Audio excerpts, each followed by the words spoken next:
આભાર આપનો। અને હવે વાત કરી છે એ નેતાજીની જે આમ તો પોતાને જનસેવક ગણાતા હોય, ચૂંટણી પહેલા એ લોકો સમક્ષ હાથ જોડીને જતા હોય કે ભાઈ હું તો તમારો જનસેવક બનવા માંગુ છું, મને પસંદ કરજો, વોટ આપજો। પરંતુ આ જ નેતાઓને જ્યારે નેતાગીરી મગજમાં ચડી જાય ત્યારે તેઓ કેવી દાદાગીરી કરવા લાગે છે એનું ઉદાહરણ સામે આવ્યું છે સુરેન્દ્રનગરથી, કે જ્યાં પૂર્વ સાંસદ, પૂર્વ કેન્દ્રીય મંત્રી મહેન્દ્ર મુંજપરા 181ની ટીમની મહિલા કર્મચારી સાથે દાદાગીરી કરવા લાગ્યા, ધમકી આપવા લાગ્યા। ભાવેશ આપણી સાથે જોડાયા છે સુરેન્દ્રનગરથી। ભાવેશ, આખો મામલો શું હતો કે નેતાજી આટલા ઉગ્ર થઈ ગયા?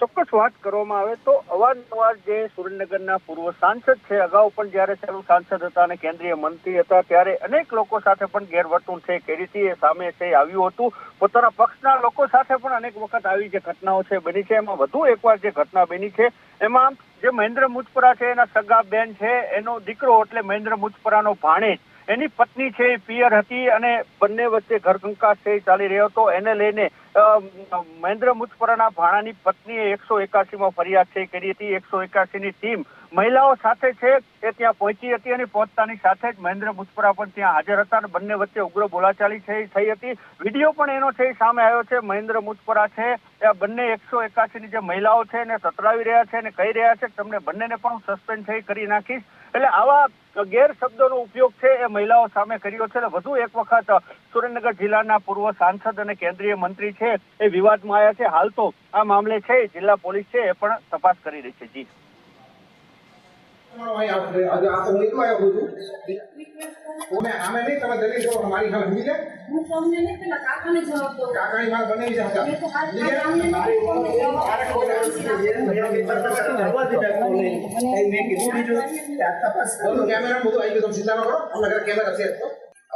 બેન છે દુનિયા ઓળખાણ કરો આજે કેટલા બીજા માણો અહીંયા આવશે। આજે આ તો હું એકલો આવ્યો છું, કોઈ રિક્વેસ્ટ બેન મારે તમારે સાંભળી દે, એ બધું પહેલા હતું તમારે, મારે તમને બેન સસ્પેન્ડ કરવા છે, સમજી ગયા ને?